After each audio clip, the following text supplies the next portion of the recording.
Hello! Welcome back to Inspiration Education. Absolutely. Episode number 53. That means you have to edit this one next and put it in. Because we have like 4 or 5 videos that we're ready. We have a bunch in reserve that we haven't gotten to because, you know, teacher life. We've been doing fun things. Yeah. Such as what this episode is about. Go ahead. Oh, I was going to try and do it like all at the same time. Girls Trip 2022. You're such a nerd. Okay, anyways. Okay. And this episode is about us taking 4 high school ladies on an expeditionary learning adventure to New Mexico. Along with a trip alum. Yes, and you know, New Mexico, the land of enchantment, and we did some enchanting things. Teach your kids to love to learn, and they will learn to love to live in a world where there's so much to learn through inspiration education. We did some enchanting things. Enchanting things, that was pretty lame. That was pretty lame. I like it though. Okay. So anyways, did you know? Yeah, we're super excited about this episode. Because? Because it was Girls Trip in 2019. Oh my gosh, it was 2019. 2019. So here we are post-pandemic.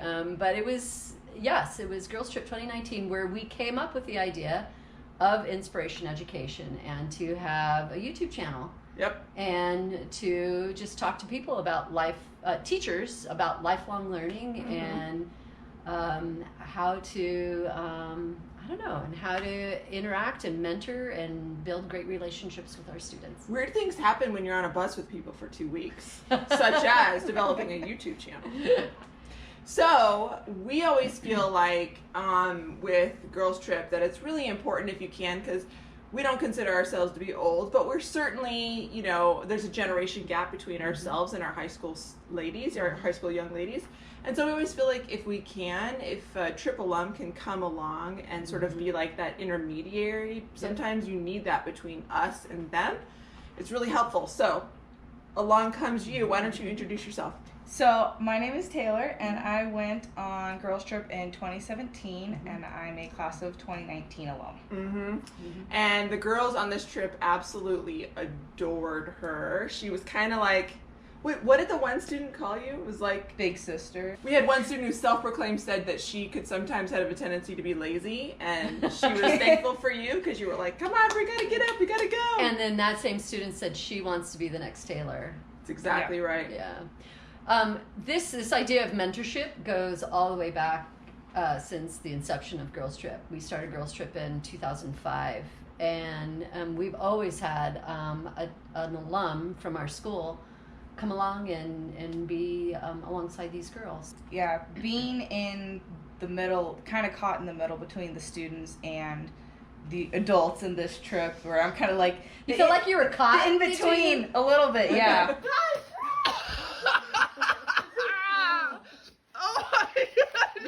Right hand red. Right hand red. I will be supreme. Ellie, left hand blue. I will be supreme. Taylor, right hand green.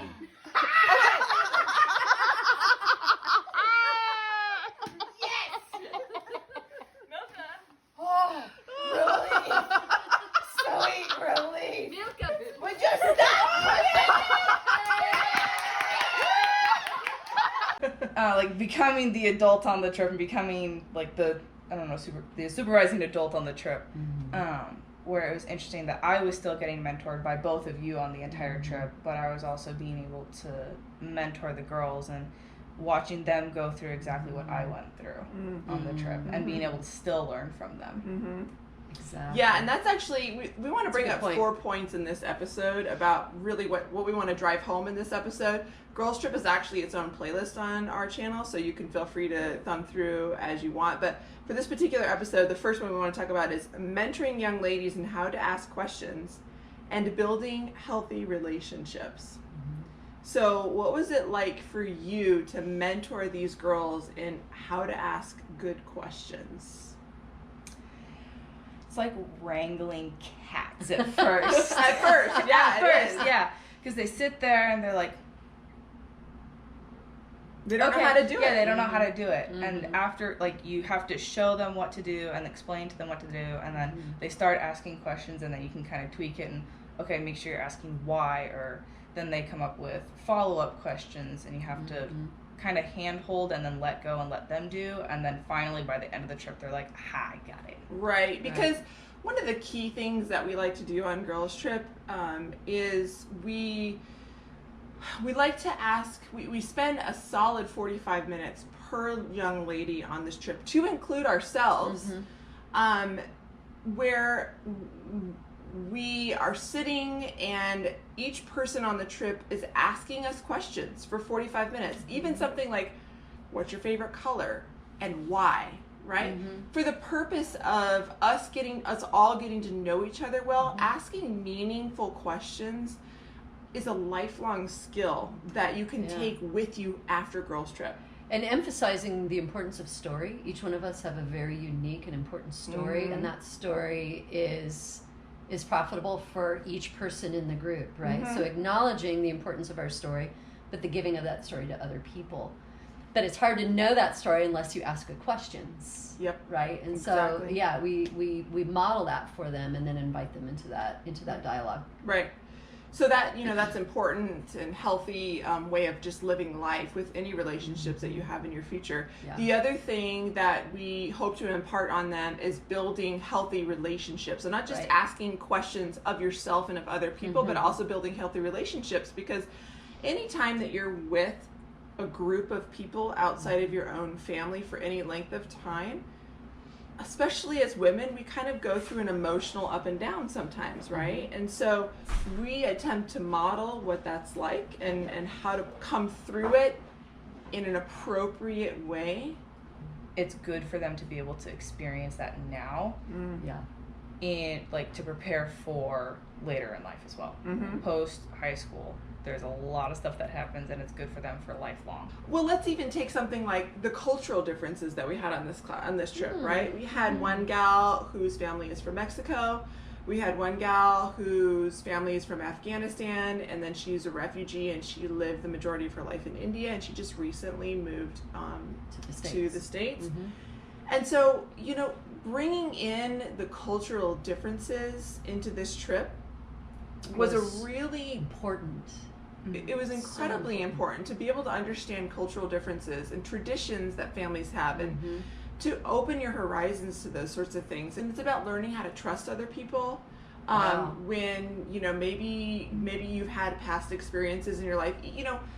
I think sometimes we as adults, we think they're high schoolers. How much life experience could they possibly have had? Well, wake up and smell the roses for a minute, because they truly have had, many of them have truly had some serious experiences in their lives. And so let's say, for example, you have trust issues. Well, what's it like to slowly open that door to another lady and to be able to trust someone? Because you really need that in life. We as human beings are relational. We need to be known. And we want to be known, and we want to know other people. And so if you don't learn how to develop those kind of skills, you really stunt the opportunities that you can have in life. And so on Girls Trip, that's something that we really try to impart on these kids. And then it has impact in the classroom later on. We've built these relationships with these girls, so it enables us to teach them better.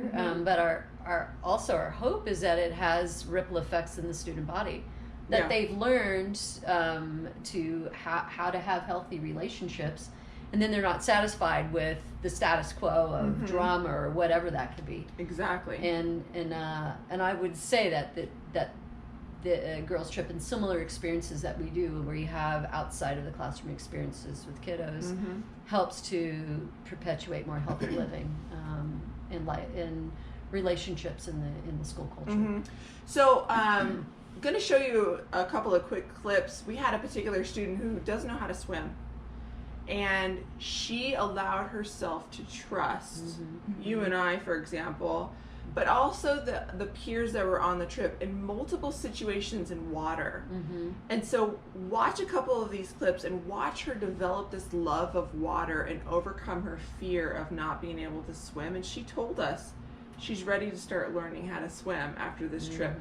So it could be something like that, right? Where it's just a growth opportunity for our students. There we go. Good job, everyone. Yep. Oh gosh.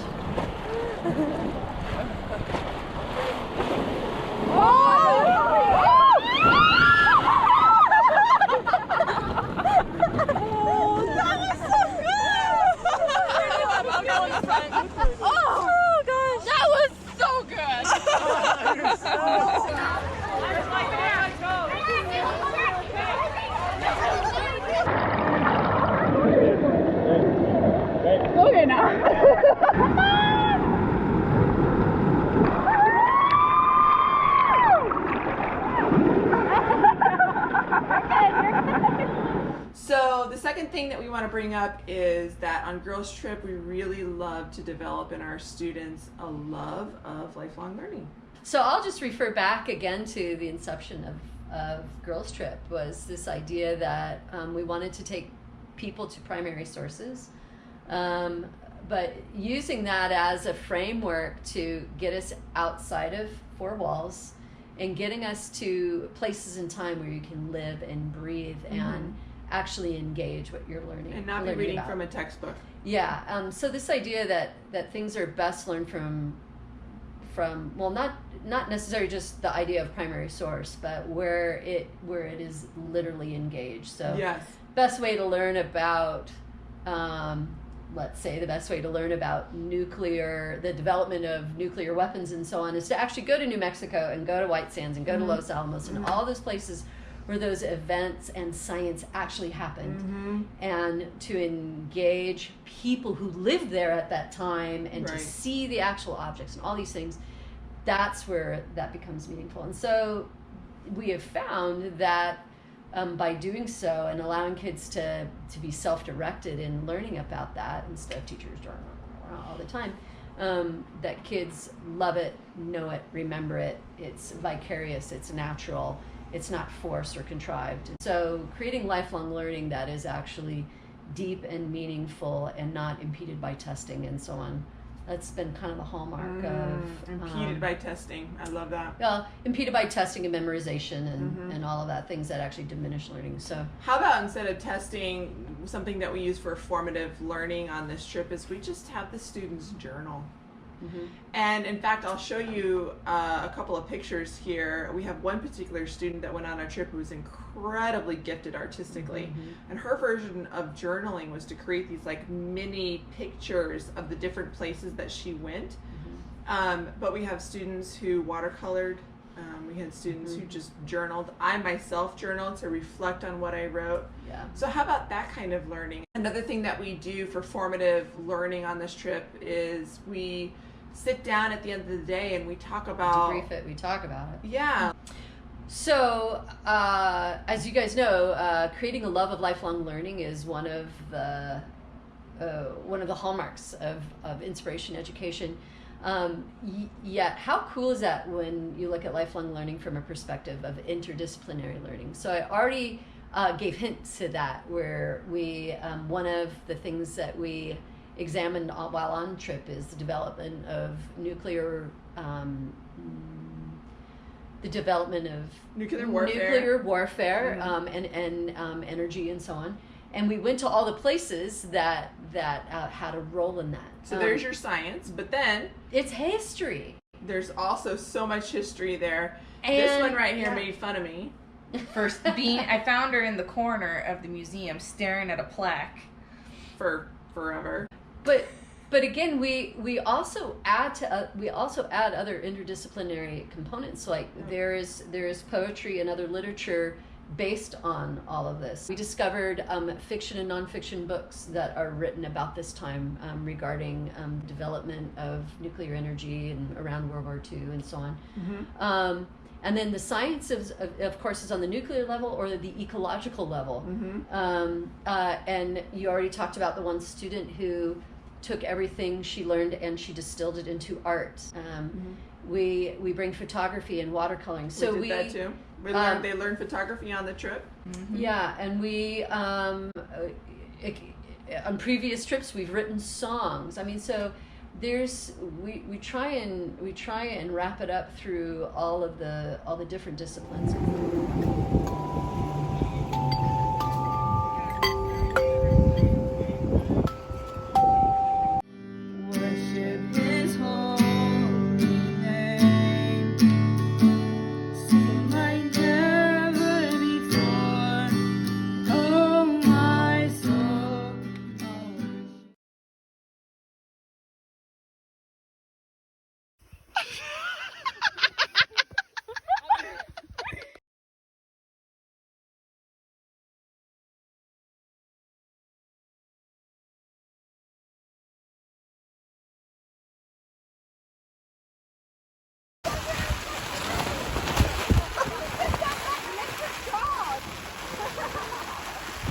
And those disciplines were never really meant to be separated anyway. How about just culture? I mean, we learned so much about the native peoples, the ancient ones up through modern day peoples.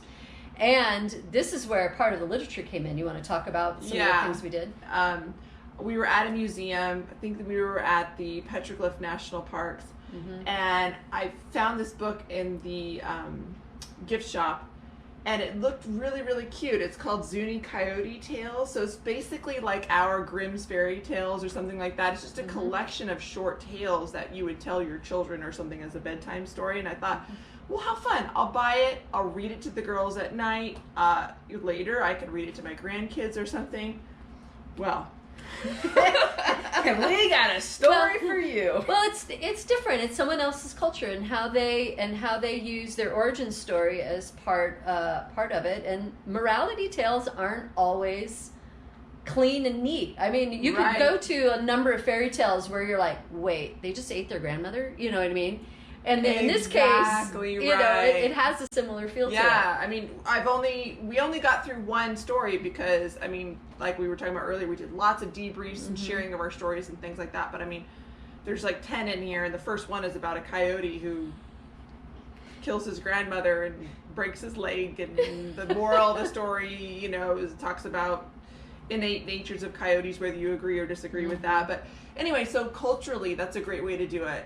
Maybe one other example, and of course we'll have some videos to show you here, but would be that whole interdisciplinary, like when we went to Canyon de Chelly, and I loved how we got the historical piece of the pictographs and the petroglyphs. And how, like, oh, this is, you know, from this particular tribe, and this is from this particular tribe. But the reason you can tell, and then you go into the science behind it and the geology behind it, and oh, see this line? This means that the sand, you know, was here 1,500 years ago, but it was here 900 years ago. And I mean, it was mind-blowing. It was just mind-blowing. And you really can't do that super well if you're stuck in a chair in a classroom. Yeah. And they're hearing this from a Native American person who grew up there. That's what I'm trying to say. Yeah. I mean, this is his own story. So it was just incredibly powerful. And we had those kind of powerful moments for 2 weeks. I mean, every day Everywhere. was every a day. powerful moment. And there's a square building right in the middle. Look like a window there, right? No window. Door. Oh. And outside there were small people. That's why the door is small, 5 feet tall. And the doorway, always that high, about a couple of feet high. You will see when you get to the White House. Get a little closer. Why the doorway is always that high is keep the animal out. Squirrel, snake, you know. Yeah. Protect themselves from, you know, animals. So, the last thing that we want to talk about is, as teachers, our own professional development that happens when you do trips like this. Yeah, so it goes beyond just the creation of inspiration education and how it allowed us to take a deep dive into what we do daily, or weekly as teachers and improving and being creative and innovative. Mm-hmm. But yeah, what do we get? What sort of PD do we get out of just going on an experience like this with kids? When you stop and talk to people, you learn so much from them. So for example would be the professional development that I learned as a history teacher. We had a personal tour guide at Los Alamos, New Mexico. She grew up in Los Alamos, and she gave us this personal tour of the places that she was at and the people that she knew and what the museum had to offer. She actually still works at the museum. So for me, I mean, and that's just one small piece of professional development. So it's things like that in terms of our content that we're developing professionally. Yeah. But why don't you talk a little bit about like also what it means to be a teacher and to go in here? What are we learning from our kiddos when we take them on these trips? I think perhaps what I learned from our kiddos is to listen to them. I think so often we get caught up in our scope and sequences. Yeah, that's true. Or the task analysis of our lesson for that particular day. And we forget that we need to listen to our kids. We need to know them so well that in a given moment we know how to make a shift that could be, you might call that monitor and adjust or whatever. Or to listen to them to such an extent you're like, I'm changing what I'm doing the next day.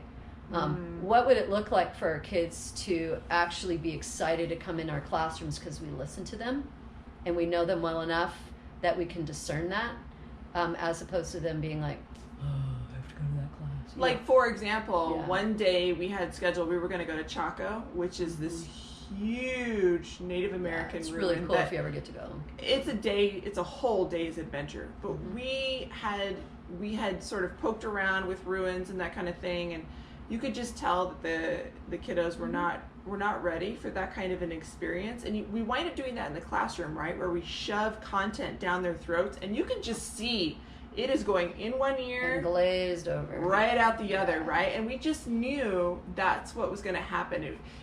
To go would have been this incredible experience, but if your kiddos are not prepared for that, if they're not ready for it, why do it, right? So instead, we went to a smaller ruin.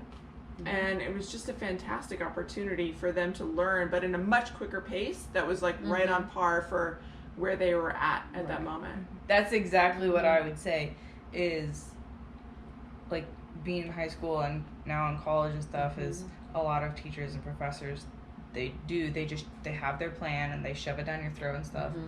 But being able to let go and just kind of do your own thing, or just have a free day where you don't have class, you just have homework to do, is very relaxing as a student and gives a little more free time and takes the pressure off a student. Or checking in and saying, hey, it looks like you're struggling, how can I help you with that? Allow them to digest the material. Taking breaks maybe in classes, which actually was something that you kind of directed us on the trip. You were like, Chan, Thomas, you guys are moving too fast. These girls need a break, right? And you checked us on that. And I don't know that we did it as well as maybe we could have, but I think there were times when we intentionally slowed down, and we have you to thank for that. Or we get so passionate about what we're doing, and think about the times when you're in the classroom and you're just so passionately into something and you're just losing them. And that could happen on Girls Trip too. I just start going and on and on and on and on, and I'm like, they're done. So listen to your kids, pay attention to your kiddos. I think that is a pretty big aha for me. Well, what were our 4 things? So the first one is learning how to build relationships and to be able to communicate well, to ask questions and to be asked questions, to develop a lifelong love of learning, interdisciplinary education, and also as teachers who chaperone these trips, the professional development opportunities are just through the roof. That's what we do really every girls trip. Those are sort of the themes that we hit every single time. Before we close, I'm wondering, Taylor, what's your biggest takeaway from your experience as a student on Girls Trip? And then maybe your biggest takeaway now as an adult. Actually, the takeaways are pretty much the same thing. Is my high school self is it was exactly what I needed when I needed it, and I had no idea until after I went. Right. It was the perfect getaway and get to know myself and get to know myself more and deeper and stuff, and to be able to prepare me for the second half of high school. That actually makes me think of maybe one last question. If there's something that you can tell girls out there who are considering going on this trip, what would you say to them That's a great for question. words of encouragement? For words of encouragement. Not really words of encouragement, but just go. Just to do it. Even if it seems kind of weird, if it, unsure, just do it. Because you don't know what you're missing out on, and you don't know what you don't know from the trip as well. And it might just be what you need. I don't know someone who's walked away from girls trip and had nothing that they took away. So even if it's something small, it's still something that you take away from the trip. That's cool. And I wonder what it'll look like when you reflect 10 years from now, 20 years from now. Because we've actually done a previous episode, it's in the playlist, of girls who have The been legacy of alums, 15 years back, And so, yeah. So anyway, that's Girls Trip 2022. Thanks for joining us on that little journey. Yeah, and oh my gosh, we will see you next year on this playlist 2023. Can't wait to meet those future girls. I know, right on. It's exciting. All right. See you later. Thanks for joining us. Okay.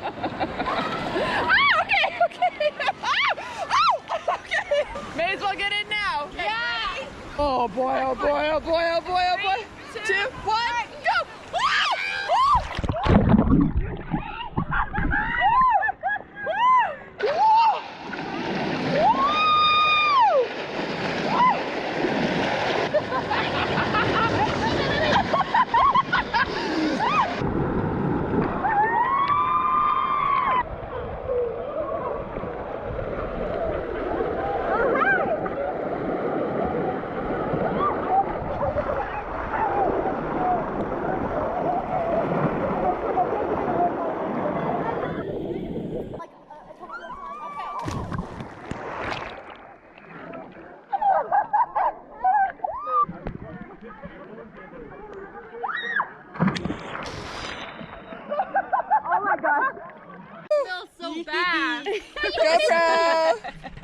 Bottomless cakes. Bottomless cakes. Bottomless pit. Bottomless. Bottomless pit. Bottomless lakes campground. Yes.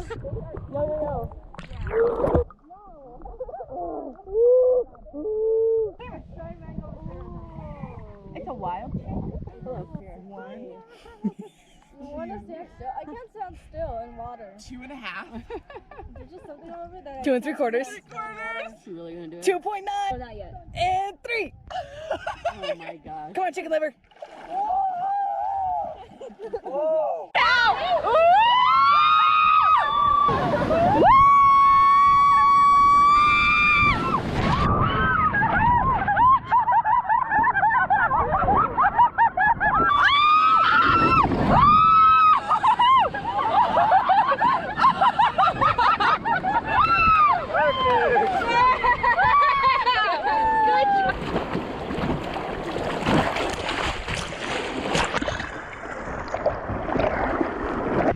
Are you standing? No, I'm floating. I'm floating.